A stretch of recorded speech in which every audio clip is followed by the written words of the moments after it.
Beautiful. Perfect. Perfect. I'm not going to hear that, but I'll take Beautiful.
Excuse me, I have, this niggling has been going through my, this song has been going through my head since last night. It's from Aunt Olive, and can I sing it at some point? Sure. Now? Okay, it goes like this. Yay-da-da-day-da-da-day-da-day-da-day, I am alive. Yay-da-da-day-da-da-day-da-day-da, I am alive. Yay-da-da-day-da-da-day-da-day-da, I am alive. I'm alive. And who is this aliveness I am? And who is this aliveness I am? And who is this aliveness I am? Is it not the Holy Blessed One? And it goes on, it's repeated and repeated and gets faster and faster and people get up and dance to it. And it's, You can come late, you can leave early, that's a principle. Sounds very You know that. I don't think so, I don't remember. It sounds to me, it does actually, it sounds, whether those, not those words necessarily, you don't know, it does have a Karl Box. It may have been written by So, her. And also, like, for however long you're here, Michael will feel less different. Michael's thinking, I don't feel this. Michael is always better. I missed what I was was. gonna say, I don't know whether it makes you feel more comfortable that there is another man in the room, or whether it doesn't bother you. I know that you are, obviously, if you're part of Hamakom, you're the kind of man who really is comfortable. comfortable with just women. I'm blessed to be among. There you go. We're blessed to have you. We're gonna talk really low. Oh, good. Bringing that energy, good. Let's Makes a little more power, safety. let's offer our blessing that reminds us that we are alive, and that what living people get to do is they get to study together. They get to have the blessing of study, and the blessing of continuing to gather all knowledge, and that to have the leisure to do it, to have the mind to do it, to have the desire to do it. This is all blessing. Baruch Atah Adonai Eloheinu melech haolam asher kiddushanu b'mitzvotav v'tzivanu la'asot divrei Torah. You're bound in blessings, Adonai, our God, ruler of the universe, who has given us a way to become more than ourselves through the study of Torah, through the immersion of ourselves, to soak ourselves, to soak ourselves, immerse ourselves in Torah. No, that's not What? Is that what it really means? To immerse, well, really literally, the word in modern Hebrew for occupation, for work, is osek. It's the same root, la'asok. So to be occupied in Torah. It's strictly a coincidence, but that's interesting. So we translate it loosely, more poetically, Okay. and make that connection. Do you know why you chose that nigun? No. I'll tell you why. You chose that nigun because it's a nigun for a blessing that says that you abound in blessings, Adonai, O God, ruler of the universe, who makes light All right. and who makes darkness, who creates peace and who creates all, everything, including death. So this is an interesting nigun that you chose. Would you do me a favor? Could we get some prayer books? Sure. Yeah, that would be very good. I had sort of forgotten to. Can I ask a question about the niguns? Sure. Because I'm not used to them. Okay. I mean, I've never been in a temple or synagogue that Where I they know do them? where they do them. Right. I mean, where do they come from? I mean, is it Orthodox? Is it Reform? Is it what? Where is it? Where is it from? It's good. Ours is an oral tradition in many, many ways. And the way that most kids learned their brachas was by the melody. It's much easier to learn everything if it's got some music attached to it. The Hasidim recognized that many, many people in the community were never going to be able to study for 5 minutes. Remember, Shalom Aleichem, Teddy the Milkman, but they would know the music, and the music would be a cue for them. And everybody can remember the melody, and it also reminds all of us that the words themselves, well, I'm really into learning Hebrew. We have a very good Hebrew teacher here, all of that. Bottom line is, who knows what this stuff means? I don't understand it in any language. I don't understand it in Hebrew. I don't understand God. Really, blessing, it's very mutable, very changing all the time. So that in some ways, when we sort of take away the words, and we just sort of chant the sound, just hold the melody for ourselves, remember that God doesn't need our words. God needs our heart, and we have less to concentrate on. So the tradition of beginning a class with a nigun is Hasidic. We're talking late 18th century. And I always like to do it because I need something to get me to shift, It does shift. to bring me into a different space. American families used to have a tradition of singing, among themselves. And I think that, the Presbyterians will say, God respects our prayer, but she loves our song. I think that in many ways the heart, the emotional piece, the feeling piece, which is linked in Hebrew to angels, feelings and angels are connected, that is more awakened by the music. So that's why I like to begin with the melody. And I've also heard people say, I remember the melody that my teacher always started his class with. Then that music also carries this, because much of what we've been talking about in here is memory. One of the things we say when someone dies is, Zikaron livracha. May his memory be a blessing. Zikarona livracha. May her memory be a blessing. What does it mean for memory to be a blessing? I know what it means for not to be loved. Okay? I heard my sister-in-law just talk about Christmas and joy and the joy of the season and the smells and the gifts and staying up all night and, poetically and exuberantly. And even though I didn't care that she was talking about Christmas, I just realized I had an empty space in my heart that concerned holidays based on what I grew up with. And I just had this ache of loss. Like, I don't have any memories with that much joy in them. And it was just, it was a unique and specific experience, that realization of not having a gap Right. like that. So I think that life, I learned from that life and identity and joy also depend on memory. Or Yes. at least it does for me to some extent. And that perhaps in some way, that the memory of your lack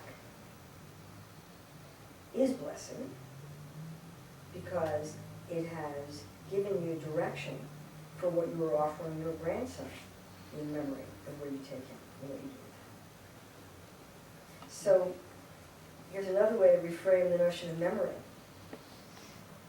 That even if that memory is negative, the memory can still be blessing. That piece is our choice. It doesn't say his memory will be blessing. May his memory be blessing. That piece is ours. It didn't feel like a bad memory, like what you would tell your therapist. It felt like there was a hole there. Nothing is there, that's right. Nothing was there. So, and then there are people who really, I know people who have no memory of childhood. And you wonder what that is. But then when you think about somebody's life, a life, what does it mean to say, may her memory be a blessing? What is it? It's That's sort how of- that's how our departed loved ones stay with us. We think of stories, we think of things they said, did, looks, you know, that's the blessing, it's the memory. My grandmother used to say, you know, this is your legacy, you won't get, because you didn't have much money, she says you won't inherit money, she says, but memoirs, you'll have memoirs. And she was right, you know, 20 years later, I think of the memoirs, and her memory is a blessing. That's good. That's good, thanks Amy. Well, I think I was going to say something similar to what you said, is that there's no separation between the existence in body form and the existence after death. It's just a continuum, so it's important that the memory is a blessing, because whether you're alive or you're dead, Okay. for me. Right? Okay. And not to remember, I think, is the place where we, just because someone's dead dies, we somehow think that we don't need to remember or something. Sometimes people kind of push it away, you know. Well, Jews are good at remembering, that's a big thing, it's why we're around for so long. And we've also learned that there are drawbacks to everything, including remembering everything. That's true too, so, yeah, 1 second. Sometimes either my mother or my nephew or my sister will say, you're just like your dad or grandpa or whoever it is. In a good way, usually. And it's an honor to me to be like him, and it's, I hope, an honor to him that I've carried the same values forward. At least one generation remembers that. And these are the same values that I'd like to pass along, so that perhaps someone will at some point say, you're so much like Uncle Michael. And indirectly, what they're saying is you're like your grandfather and beyond. And these are good values. Right. Ellen? Well, I've talked about my grandmother since Yom Kippur, so her memory, her beingness has really been with me, but this is the other story.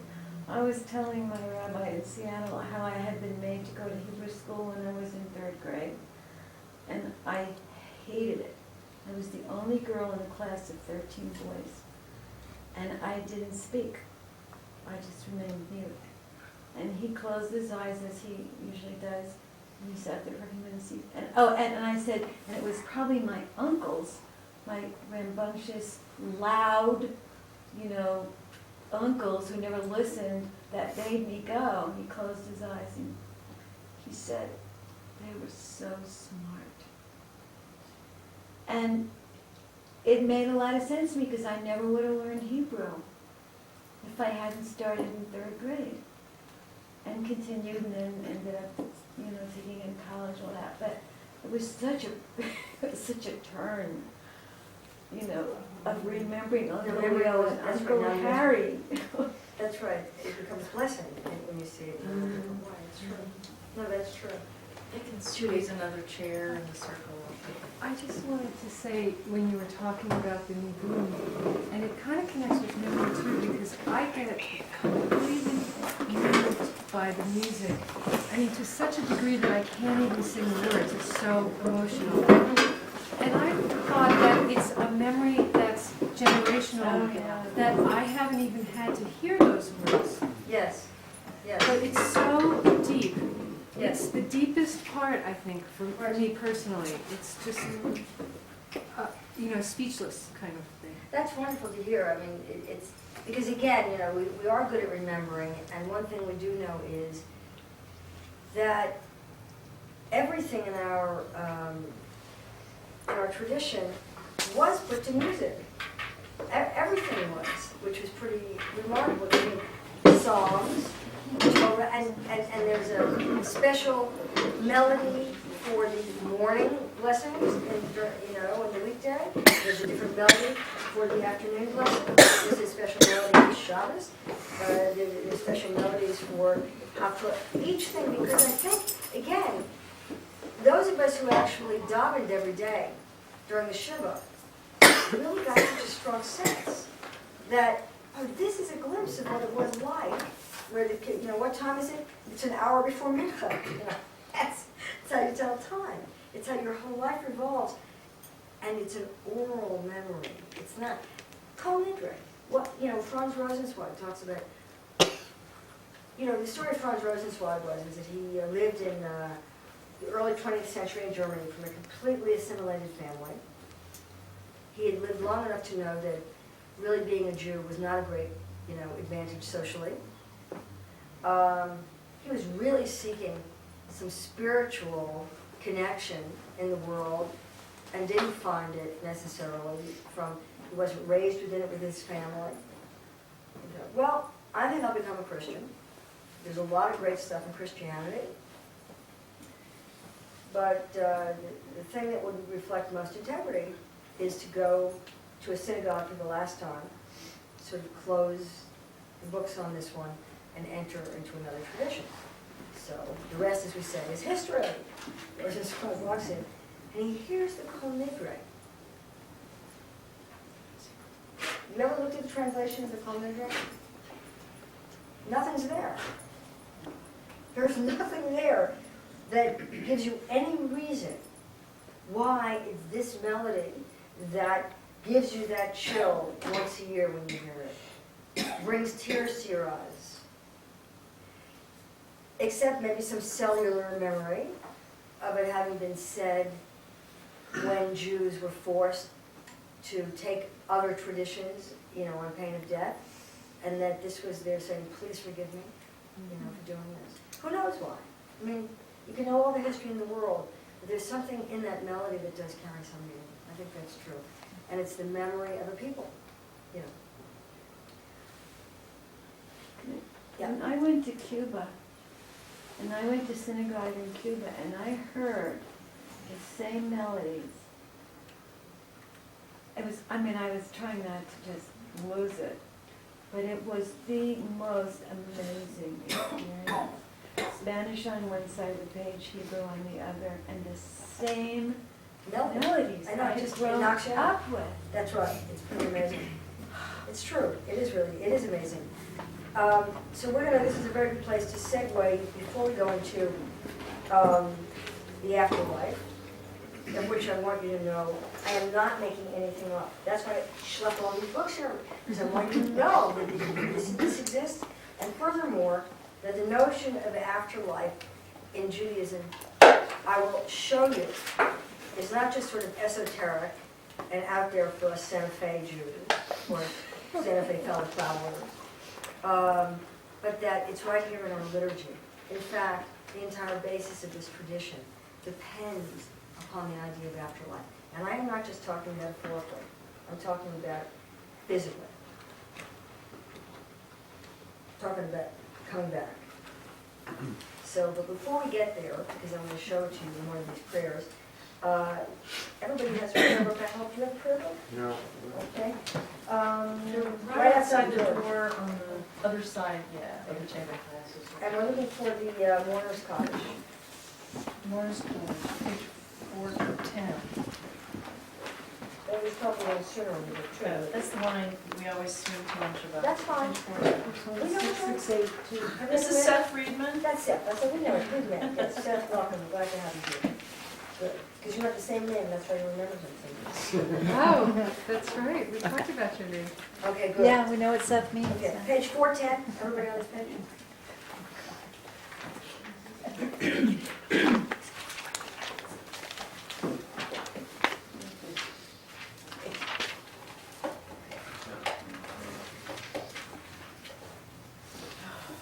I'm going to, I'm going to read the Kaddish, the Mourner's Kaddish, as an exercise, not as a prayer. I'm reading it as an exercise in what we've just been talking about, the power of the sound. Because when we look at the actual words, we'll see that there's something else that's carried in the rhythm of this.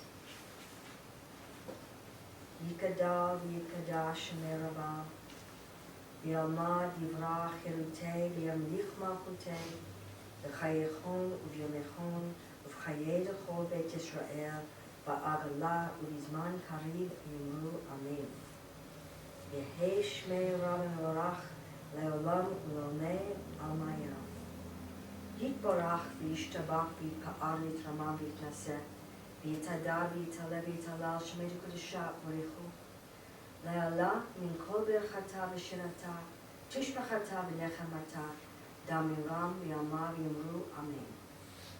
Yehei shlam ha'rabbanim shemaya v'chayim aleinu v'yal kol Yisrael v'yamru amen. Oisei shalom v'yamama hu ya'aseh shalom aleinu v'yal kol Yisrael v'yamru amen. This is the Mourner's Kaddish. Kaddish Yatom, as it's called. It's one of 5 different forms of the Kaddish.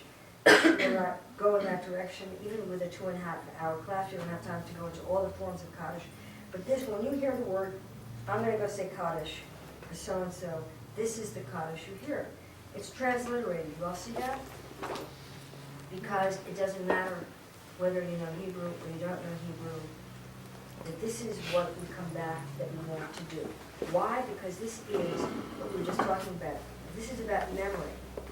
We need to do something. We need to put memory into action. And that for many of us, this may be the only action we're going to take when someone dies. This is the one that we really want to do, is the Kaddish. I'm going to get to some questions. Lisa asked questions, Claudia asked questions. I'm going to get to some questions in a moment, but let me just sort of give a little bit of background to what this is. The history of it is really old. The history of it actually began with, again, these words, if you look on the left side, say nothing about death. And the reason they say nothing about death is, magnified and sanctified be the great name of God in the world created according to the divine will. May God's sovereignty soon be established in our lifetime, and that of the entire house of Israel. Let us say amen. See what I mean? Like, it doesn't matter what language you're speaking. There's something that's missing. If you know the Hebrew, you don't know the Hebrew. What does it mean? Yitgadal. May God be magnified. Yitkadash. Kadash from the word Kodesh. Holy. But what again, what does holy mean? You know, it's like there's something that's missing in this that we bring our hearts to, especially when they're broken, especially when we're saying them in connection with someone whom we've loved. And we struggle with these words because it's not what we're feeling when we first say them. At graveside, we first say them. To say these words, that this is who this God is, let's look at why we have to say it. First of all, this is one of the few prayers that we need 10 for. We can't say the Kaddish by ourselves, according to our law. We'll talk about in a moment how, in fact, some of us do say the Kaddish privately or whatever. But what would be the argument? And this goes back to my question, which didn't get fully answered, sort of answered, about what does it mean, Zikaron Livracha. May his memory be blessed. Why do we need 10? Community. And why should be a leader? There's someone, what if there's one among the, like, if I don't read Hebrew, Right? and do read Hebrew, Then we just need the two of us, Claudia. but what if I don't know the complete meaning and you do? And each one of us brings something to perhaps that one person that doesn't. And we can share that memory that we've been given with this community. And how many of you have lost someone where that loss is with you every day and will be with you forever?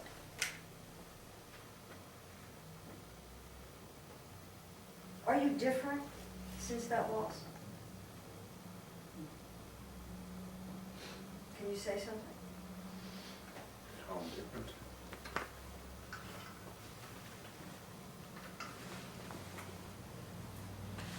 I'm not sure if you have something that I feel I've always felt since the time of those losses. How old were you when this happened?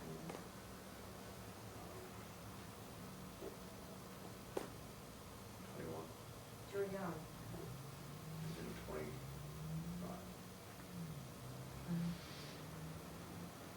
Does anyone here feel like speaking a little bit on this and how you've been changed by death?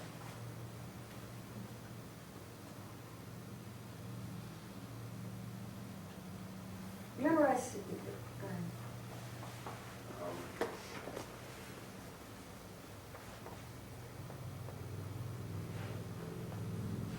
I was really close to my grandfather.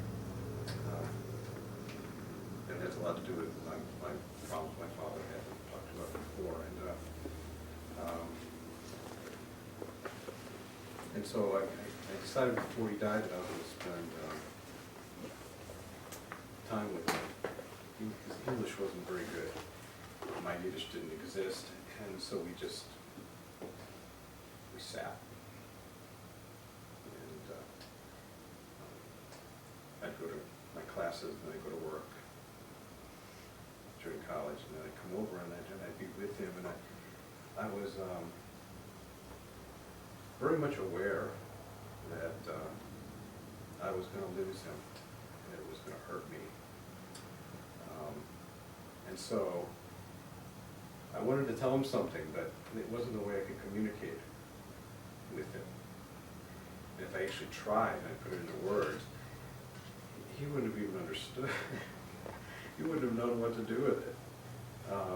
So we just, we would sit, and sometimes we would play cards, but mostly we would sit. And when he did die, not too long after that, very quickly after that, even though I didn't know at the time how sick he was, it reaffirmed for me the importance of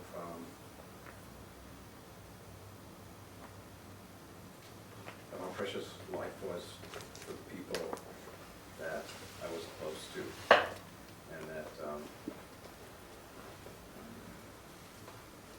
I had to communicate with them and I had to let them know. I don't think I had that zeal before then. I've had that zeal ever since. That's what I call a memory being a blessing. And what did this man who didn't speak your language, and you didn't speak his, what did he give you that connected you so to him?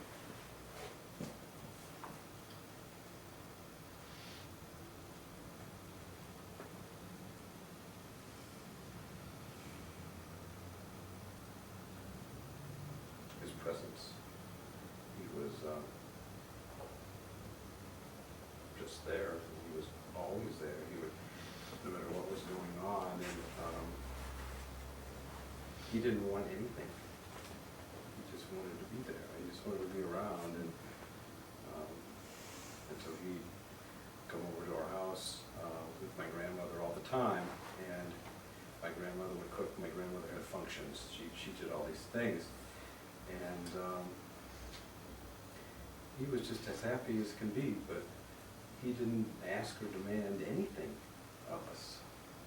He just loved you. It was just selfless. Have you said Kaddish for him? Just when he died. Not since. Do you know his yard sign? I know about one.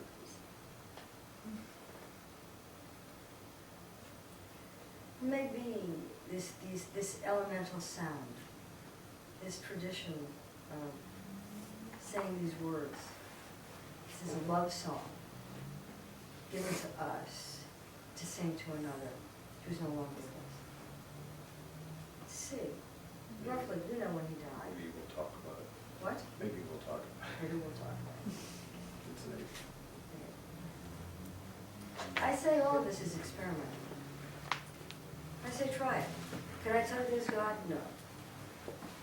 Can I tell you that this is a fail-safe technology that is gonna like just zoom you to heaven and you're not gonna have any doubt or depression or sorrow for the rest of your life?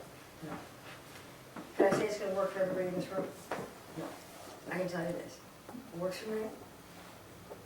And it not only has a history, I think it has a future. So I say, for anybody who has enough curiosity, try some of these things. Try them.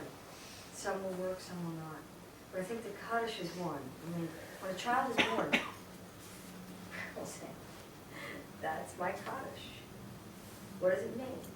It means that there'll be one who will remember me. One who will say these words. But more than that, that memory, it's our job, for those who will remember us, for that memory to be blessing. That's our work in this world. Because none of us are the same when we've lost someone. And some people, it's like the river flows. They don't get better. They get worse for the loss. They become hardened. They become deadened. Tradition says,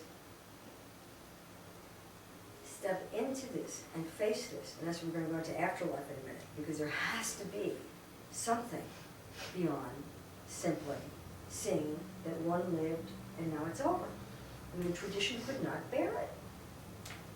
So where the Kaddish came from is that when scholars got together, it was roughly, since that very exciting time in history, around the time of the Jesus movement, around the time of the rabbinic movement, sort of 1 century before that, like right after the Maccabees, scholars would get together, and somebody would come and give a great teaching, and then everybody would say this blessing, a longer form of it called the scholars. It's in the rabbis or the scholars' blessing, to sort of the end of the study, show gratitude. You know, isn't it amazing that God has given us a teacher like this? Isn't it amazing that God has given me a mind to learn this block? Okay, now when one of the teachers died, they would invite the son of the teacher to say the rabbi's Kaddish or the scholar's Kaddish. So then it became now linked to the idea of this being a memorial prayer, because it was said, you know, in the memory of it. And by the 6th century, it was completely part of the liturgy. It was, and it's become associated with the liturgy as a memorial prayer, also as those of us who come every Saturday morning, so it keeps coming up, we have a half Kaddish, we have a full Kaddish, as chapter endings and beginnings. It's also a way to sort of order the service as well. But that's the basis of this. Anybody, any beginning Hebraists or people who've had enough Hebrew to notice there's anything strange about Kaddish besides that, like maybe in its elemental sound, it's also difficult to say. It's in Aramaic. Exactly. In Aramaic. Okay. Anybody have any idea of why it's in Aramaic? I guess because of its age, this is the oldest prayer. I mean, if it dates back to It's older. 2,000 years. It's older, but it's a good guess. But yeah, Maybe it's the sound that the dead can hear. that's interesting. What did you say? I said maybe it's the sound that the dead can hear. It's actually a more pragmatic answer on that one, Judy. You could be right. Aramaic Aramaic of the time. was the language of the people. That's right. It's the language Jesus spoke. It was the street language. Hebrew And was just for the priests. scholarly language, yes. So this was something that everybody ought to be able to say. The entire prayer, however, is not in Aramaic. No, it's not. By the way, if anybody has any interest in this, the way you know it's Aramaic is almost every word ends with an aleph, Okay. whatever, anyway. It's not all. Anybody notice what we've got here? It should be the last No, no, the line. Hebrew, yeah, Osei Shalom. Shalom. Right. So if you look at the English, you'll see that there are two sentences that are exactly the same, virtually the same. May God grant abundant peace and life to us and to all Israel, and some of us say, and to all the world. May God who ordains harmony in the universe grant peace to us and all Israel and all the world. It's because, again, remember the word peace means wholeness and completion. And when people say the Kaddish, they need to be brought back into life. They need wholeness. Remember, the garment has been torn. There's a rending, and that's why there's a repetition here. It doubles. The other thing is, I'll tell you something I have never, that there is this, one way for me to understand afterlife is simply that when someone dies, I just suddenly get all kinds of things. There was all this unfinished business. No matter whatever it is, I thought needed to be said before. If I had opportunity to say goodbye, and we have ritualized the opportunity. I think I forgot to mention it last night, that when we lay a body on the floor, or we don't have that opportunity because we're in a hospital, and we see the mate or the matame, we ask forgiveness. We ask forgiveness to the dying one, we ask forgiveness to the one who's died, for any harm we may have caused. So even if we've had opportunity to have a more dynamic conversation than that with somebody who's come to the end, I always find that after somebody dies, in their absence, some of that unfinished business, suddenly I understand things I didn't understand before. So when I'm saying Kaddish, I'm really needing to hear that word, Osei Shalom, and reminding myself, you can make peace in heaven. You can surely let me feel forgiven by this one, that I did this and I never got a chance to say I'm sorry because I forgot. And you who can make peace in heaven can help me get over my disappointment with this one, and my resentment, and my hurt, because there's always unfinished business. So the Kaddish is a healing for us. It's not only a way to link ourselves to one whom we've loved, it's also to continue maybe a dynamic of understanding that this person continues to give his blessing by giving us increased insight into the relationship we have with them, and that teaches us in other places. The Kaddish also, we have another, and this will sort of bring us a little bit to afterlife, but we won't get there quite yet, is how long do we mourn a brother or sister? Formally. 30 days. 30 days. A spouse. 30 days. 30 days? 30 days. Who do we mourn a year? Parents. Only. It's only 11 months, which is the reason for that too. Right. When you say born, do you mean to? Formally. Say Kaddish? Formally, that's right. That's right. Say Kaddish every day. Okay, That's I knew that. we're not talking about the trajectory of healing from mourning, but just in terms, Formally. because there needs to be, when you have a community, just as you have a community, and you're saying Yikadal, Yikadash, Shalom, you have a community now that comes in and says, Amen, you're not alone. You owe more to the living community than to the dead. Don't forget it. I'm still here. You still have to call me. We still have obligation to each other. This is a tradition that says that the memory will make every blessing by how we continue to live. And one of the ways is, as Lynn said, by losing someone whom we love so, we suddenly realize how important it was to speak to others, to be in this world. So you lose a spouse, you lose a child, God forbid, you lose a sister, brother. You may not feel like living for a long time, but you only have 30 days. 30 days where you have permission to withdraw from the world. You have 7 days where you don't leave the house. You have 7 days where you stay in the house. That's the Shiva.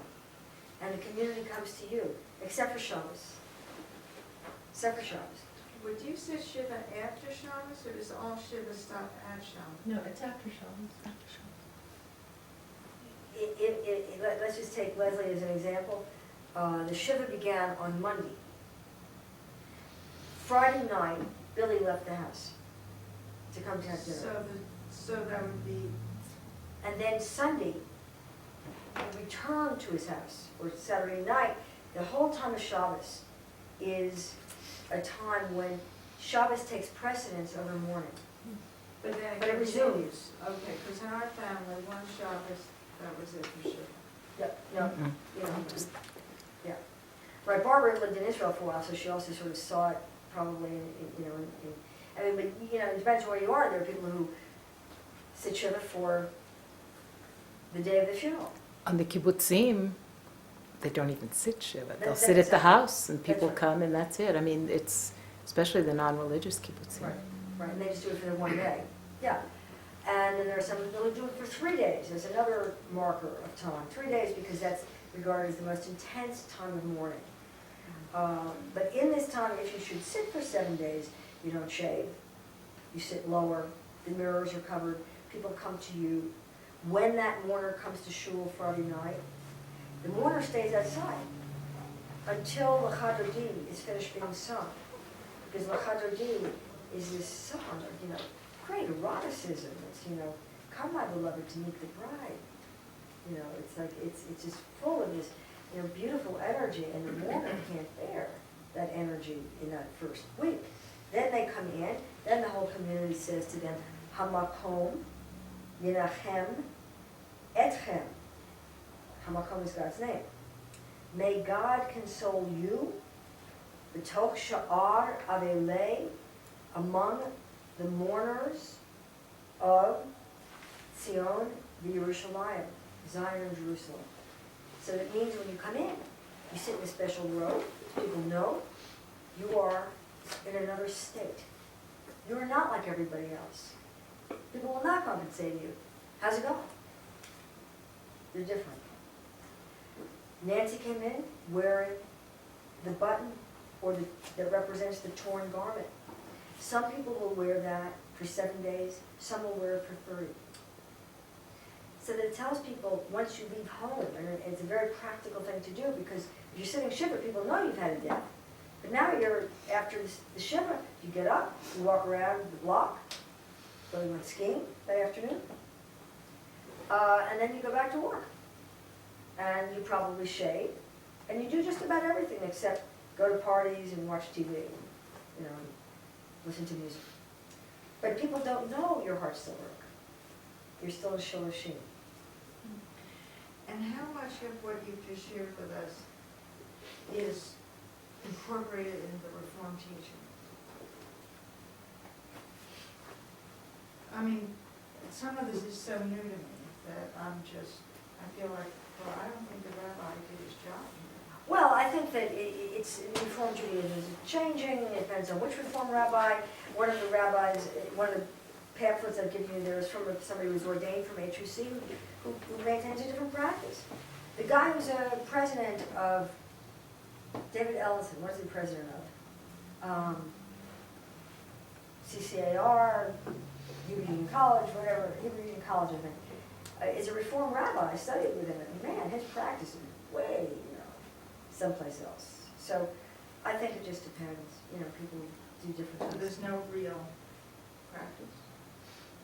Authentic, original, Among whom? Jews? Oh, yeah. What I'm telling you is, look, I don't think that's another class, denominational Judaism. I don't think denominations are useful.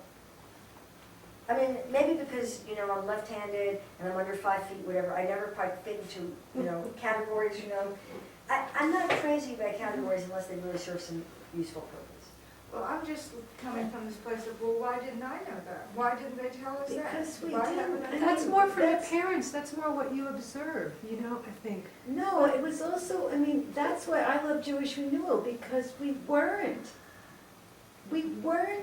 shown any inner core of Judaism. It was so surface. I think that's changing so now. It's changed dramatically. I mean, for me, it was Jewish renewal that changed it, but, you know, that's been what, 10, 15 years? I don't know, when did Michael Lerner start? Whatever he Oh, started. no. But I think, I just wanted to share, I learned the Kaddish when I was 10 years old, my mother died. And one of my brothers had already been bar mitzvah and one hadn't. And I remember my grandfather said, well, in Europe, you know, you don't have to be a bar mitzvah yet, you say Kaddish for your parents. So my brothers said Kaddish every day. They went to shul every morning and every evening, before school and every evening, the whole year. And I went with them most of the time. And, you know, we played around and we made games out of it. But I didn't even know what I was saying, but I could recite Kaddish for sure at 10. And my brother's bar mitzvah, he said Kaddish for our mother. And just as the year was ending, my grandfather died. And so then my father said Kaddish for the next year. So for 2 years, basically, morning and evening, I was going with some member of my family to say Kaddish. And so I always thought it was a very, very sad prayer because in shul, when they said rise from mourner's Kaddish, you looked around to see who was standing up and who, you know, it was this ooh-ah thing. And to me, so I learned, what I'm saying is in my case, in my family, I learned all this as a child. We, you know, all the deaths in the family, there was heavy duty shiva in the home, morning and evening. It was, you know, it was, for the 30 days and the whole thing. But it wasn't until recently that I realized what it's actually saying. It's about asking for peace and acknowledging just God, the Creator, and the sadness is what we're experiencing in our lives kind of separate. And I think that there's that piece, and then there's the other piece. Look, you're brokenhearted. Well, let's say you're now in mid-age, and you had a parent or a grandparent for whom you didn't say Kaddish, and one whom you loved so, and it wasn't your family's practice. And now, you know, you still feel the ache of this one when you think of them. When you read these words, and when I read them, and I'm really feeling their brokenheartedness, I think to myself, I don't care how much Prozac there is in the world. I'm not going to feel better.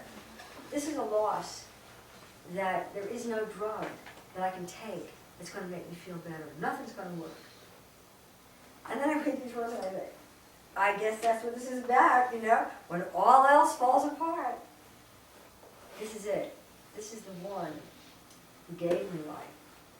I mean, and I never questioned the miracle of having been given life. Well, if God can give me life, God can help me to bear the loss. And I think that that's part of what this is about too, is that it's not just supposed to sting in your face, which it sometimes feels like to me. And how can you say these words? But I think it's also to help us feel that there is one with so much power. I will live through this. I will call out to this one. Help me with this. And that this is the one that can help me to do this. So I think that it's the other piece of it is to go into the 11 months, as Michael says. You want a parent for 12 months. Can I interrupt for a second? No. You only say Kaddish for 11 months for a parent. Parent.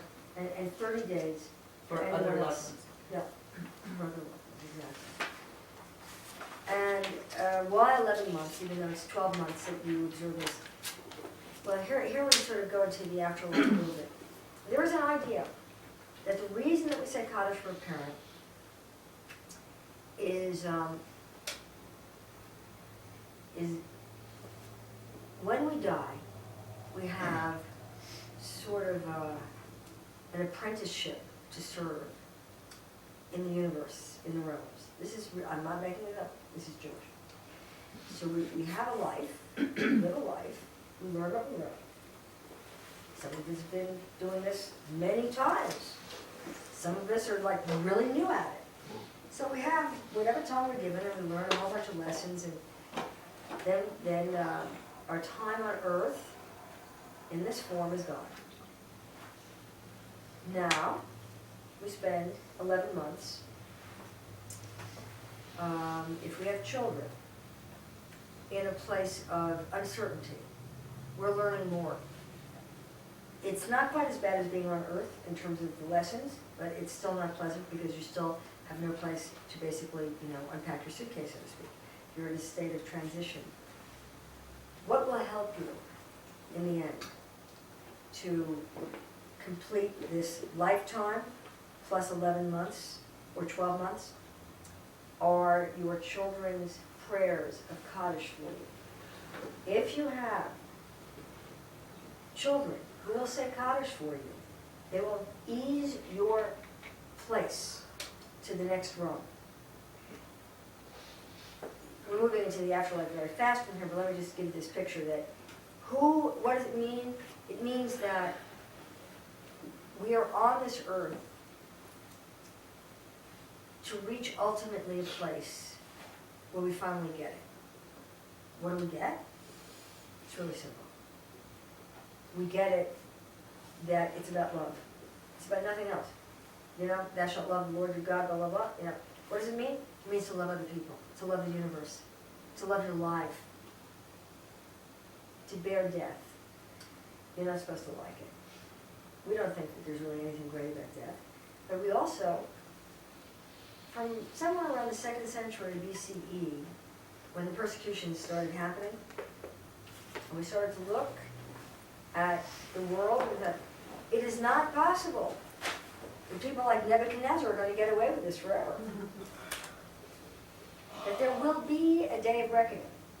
I read Psalm 49 yesterday, and some of you may have heard me say the word Sheol several times. In the 5 books of Moses, in the Bible, there's hardly anything about afterlife or after death. It just says, basically, you go into this place, and you kind of know what's going on Earth. Remember our town? You all remember Except you don't have a vote. You know what's going on, you're kind of detached. You're just detached. That was as far as we got. There was no understanding in the early part of Torah of any afterlife. But as history went on and more persecution occurred, by the time we get to the 2nd century, we're beginning to develop some ideas about this. And this is the big idea. We read about, again and again we hear about, Olam Haba, the world to come. We read about the Messianic era, or the Messiah.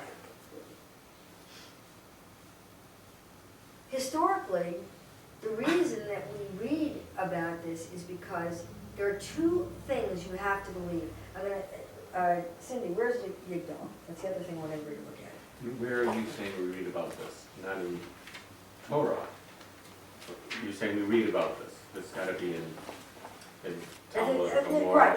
something. As we get later into the history, the rabbis will say that the reason now there becomes a far deeper imagination about an afterlife is that there has to be a reckoning. There has to be, as Emerson would say, divine compensation. I mean, how can you believe in a just God if, in fact, basically people get away with murder again and again and again, with cruelty again and again and again? So the idea is that each soul, this is sort of the 2-minute tour of the Louvre, but this is sort of the big picture of it. According to Rambam, the great rationalist, the rationalist mystic, that each one of us returns, that every now and then somebody's born a complete tzaddik, a complete righteous one. This doesn't happen very often, but it could happen. One person would be born, they only have to do this once. Come, they do their life, spend their 11 months, they're finished, they go to heaven. Great, they're finished. But for most of us, we are what we call the Bain Oni, which is the intermediate folk. We're in the middle. So you've got the tzaddik on this side, and you've got Nebuchadnezzar, Hitler, Haman, name them, Saddam, Hussein, and different those. When the day comes that every human being has done this enough times, that we get it, that we are, in fact, as the Shema keeps telling us, echad, interconnected, and that we all feel that your pain is my pain, and that war is memory, and hunger is memory, and no one fears one another, that's Olam Haba. That's also the vision of the Messianic era. It's not that one will rise up according to our tradition that's so different from any other. It means, there's a, look at the image. I can't find it. There's an image. It's on the other side. That it means that there is a time, there is probably a would-be Messiah in this room. Every time a child is born, you all stand up and you welcome the kid. You say, Baruch haba, or Baruch haba'ah, it's a girl. You say, why? Because this could be the Messiah. Every generation, I have no doubt, has would-be Messiahs. Why isn't the world better? Because enough of us haven't done this enough times to get it right. Life. We haven't yet figured out how. Not to hurt each other, not to take from one another, not to behave with fear. So when that day comes, that everybody is basically past go, there will be a physical resurrection. Because body and soul love each other. Body and soul are lovers.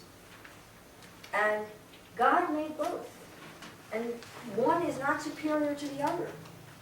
And there will be a day when this spirit that we all possess tonight as we sit in this room and we carry names, this spirit will be reunited with physical form.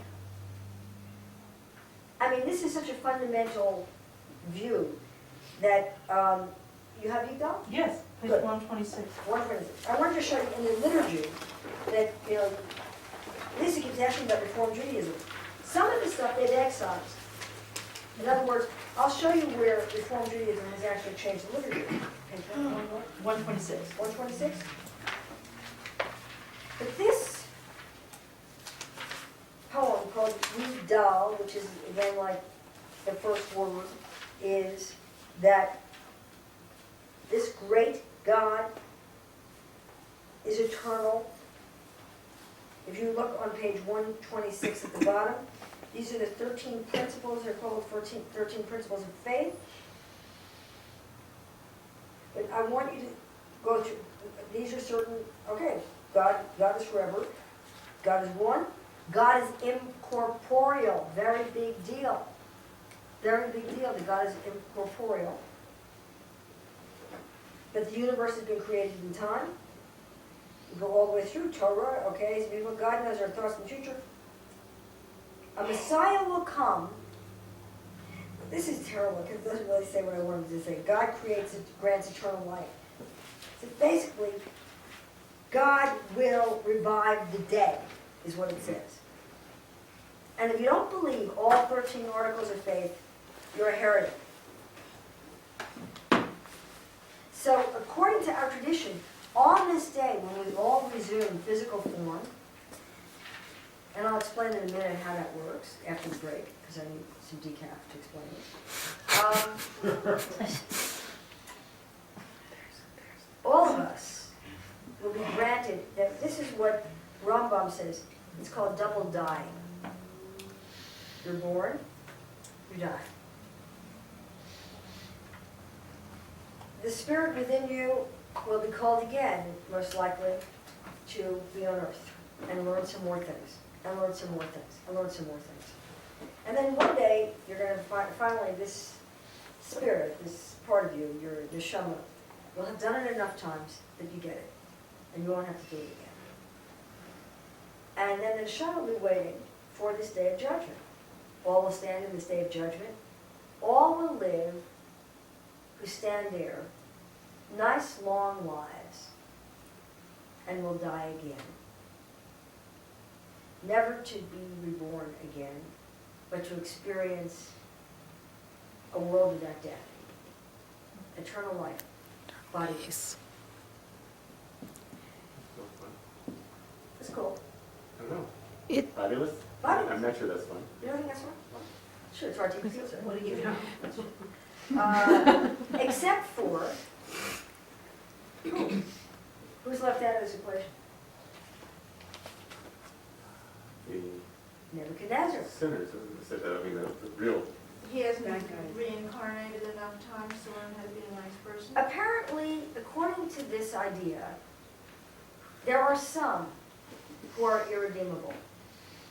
There is a. So there what are happens to human- them? They just, They're forgotten, Barbara.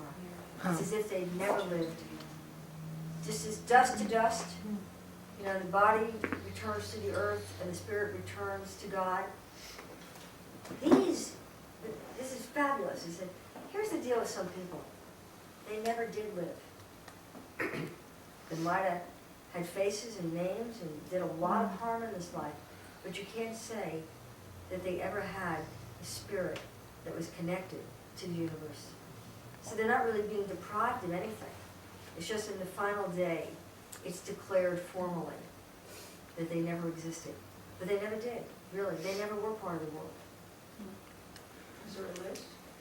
it's pretty easy. Yeah, but let's take a little tentative break. yeah. Okay. These are the excise portion